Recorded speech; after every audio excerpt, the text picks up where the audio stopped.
আসসালামু আলাইকুম ভিউয়ার্স, কেমন আছেন সবাই? আশা করি সবাই আল্লাহর রহমতে ভালো আছেন এবং আমিও আপনাদের দোয়া এবং আল্লাহর অশেষ রহমতে ভালো আছি। তো আজকে আমি আপনাদের সাথে শেয়ার করব কিভাবে এইরকম একটি ফ্লাওয়ার ডিজাইন করা যায় অ্যাডোবে ইলাস্ট্রেটর দিয়ে। সেটাই আপনাদের সাথে শেয়ার করব। আপনারা যদি এইরকম ফ্লাওয়ার ডিজাইন শিখতে চান তাহলে অবশ্যই আমার ভিডিওটি শুরু থেকে শেষ পর্যন্ত মনোযোগ সহকারে দেখবেন।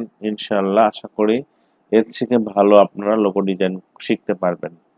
তো চলুন কথা না বাড়িয়ে এটা আমি স্মল করে এক কর্নারে রেখে দিচ্ছি।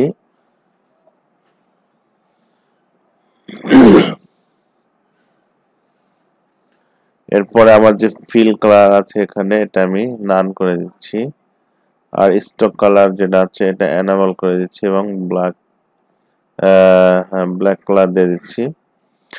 এরপরে আমি চলে যাচ্ছি আমার এই যে রেক্ট্যাঙ্গেল টুলে। এখানে যে আমি একটা ইলিপস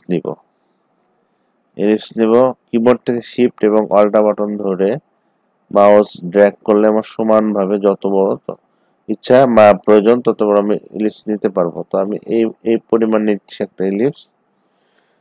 নেওয়ার পরে এখান থেকে সিলেকশন টুল থেকে এটা একটা কপি করে নিব, শিফট এবং অল্টা বাটন প্রেস করব তাহলে সমানভাবে আসবে। এখন এটা সিলেক্ট করে এখান থেকে আমি রেক্ট্যাঙ্গেল টুলে যাচ্ছি, যাওয়ার পরে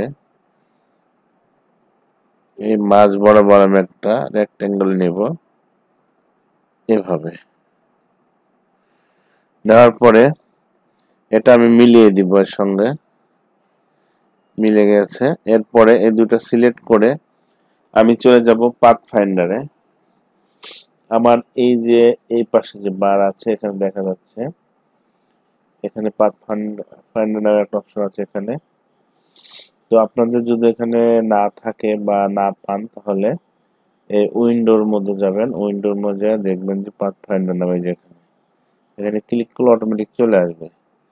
তো এখানে আমি এটা ইউনিট করে দিচ্ছি, এইরকম করে নিলাম। এরপরে এই দুইটা সিলেক্ট করব একসঙ্গে, করার পরে আমি যাব অ্যালাইনমেন্টে যাব। তো আমার অ্যালাইনমেন্ট এখানে আছে, এখানে ক্লিক করলাম, এখন হরিজন্টাল অ্যালাইন করে দেব। তো হরিজন্টাল অ্যালাইন করার পর সঙ্গে সঙ্গে দুইটা একত্রিত হয়ে গেল। তো অ্যালাইন যদি আপনাদের না থাকে কোনো কারণবশত তাহলে আপনি এখানে আবার উইন্ডোতে যাবেন, যাওয়ার পরে যে এখানে অ্যালাইন দেখা যাচ্ছে এখানে ক্লিক করলে অটোমেটিকলি চলে আসবে। তো এরপরে এটা আমি ধরে শিফট এবং অল্টা বাটন প্রেস করে সিলেক্ট থাকা অবস্থায় সরি এটা আমি সেন্টারে রেখে দিচ্ছি। আর এখানে যে এটা আছে এটা ধরে আমি নিয়ে যাচ্ছি, এখানে নিয়ে যেয়ে ডিলিট করে দিলাম। এরপর এই দুটো সিলেকশন টুল দিয়ে সিলেক্ট করে আবার আমি যাচ্ছি পাথ ফাইন্ডারে অপশনে। এখানে যাওয়ার পরে এখানে মিনাস ব্যাক একটা অপশন আছে, এখানে এটা করে দিচ্ছি। তো আমার এইরকম হয়ে যাবে, যেহেতু ডিজাইন ক্ষেত্রে এরকম প্রয়োজন তাই আমি করে নিলাম। এরপরে গ্রেডিয়েন্ট কালার, যে গ্রেডিয়েন্ট আছে গ্রেডিয়েন্ট কালারটা অ্যাপ্লাই করব। এখানে আমার গ্রেডিয়েন্ট টুল দেওয়া আছে, প্রিভিয়াস কাজ করছি এই জন্য অটোমেটিকলি রয়ে গেছে। এখানে ড্রপ ডাউন বাটন আছে, ক্লিক করে দিলাম। এরপরে আমি কালার অ্যাপ্লাই করব। এর জন্য এই গ্রেডিয়েন্ট স্লাইড বারে এখানে মাউসের লেফট বাটন ডাবল ক্লিক করব। ডাবল ক্লিক করার পরে যে কালার আছে এটা আমি দিয়ে দিচ্ছি।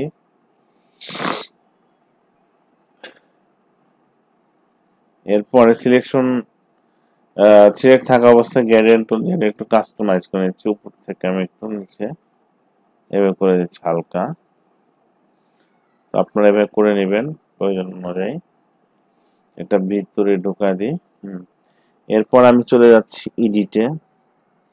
এডিট থেকে কপি, আবার এডিট থেকে পেস্ট ইন ফন্ট। এটা আমি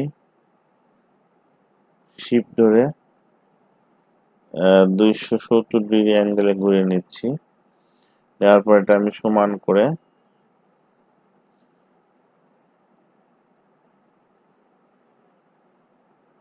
মিলিয়ে নিব। হয়তো আমার টিউটোরিয়ালের ক্ষেত্রে হয়তো একটু হতে পারে, আশা করি আপনারা যখন করবেন এর থেকে আরো সুন্দরভাবে মিলাতে পারবেন। এখানে আমার একটা আছে, এখানে গ্রেডিয়েন্ট কালার স্টক কালার আছে, এটা আমি নান করে দিচ্ছি, সুবিধা হবে কাজ করতে। স্টক কালার নান করে দিলাম। এই দুইটা সিলেক্ট করে আমি আবার চলে যাচ্ছি এডিটে কপি করব, আবার এডিট থেকে পেস্ট ইন ফন্ট করে দিলাম। তারপর এখান থেকে মাউসের শিফট বাটন প্রেস করে আমি রোটেট করে নিব এভাবে। ঠিক 180 ডিগ্রি অ্যাঙ্গেলে হয়ে গেছে, দেখা যাচ্ছে আমার 180 ডিগ্রি।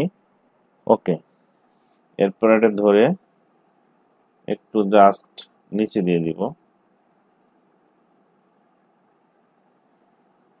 এভাবে দিয়ে দিচ্ছি। খুব সহজে ইজি ভাবে আপনার এই লোগোটা তৈরি করতে পারেন, ফ্লাওয়ারটার ডিজাইন। ওকে,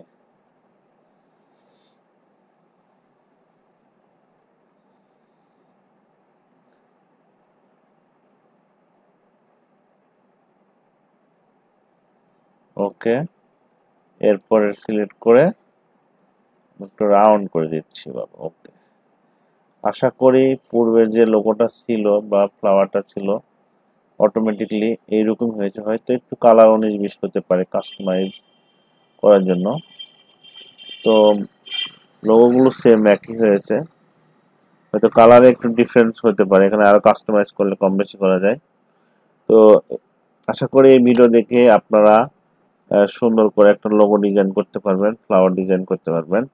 আর আপনি যদি, আপনার কাছে রিকোয়েস্ট, আপনি যদি আমার চ্যানেল নতুন হয়ে থাকেন অবশ্যই চ্যানেল সাবস্ক্রাইব করে পাশে থাকবেন এরকম নিত্য নতুন ভিডিও পাওয়ার জন্য। তো ভালো থাকবেন সবাই, আল্লাহ হাফেজ।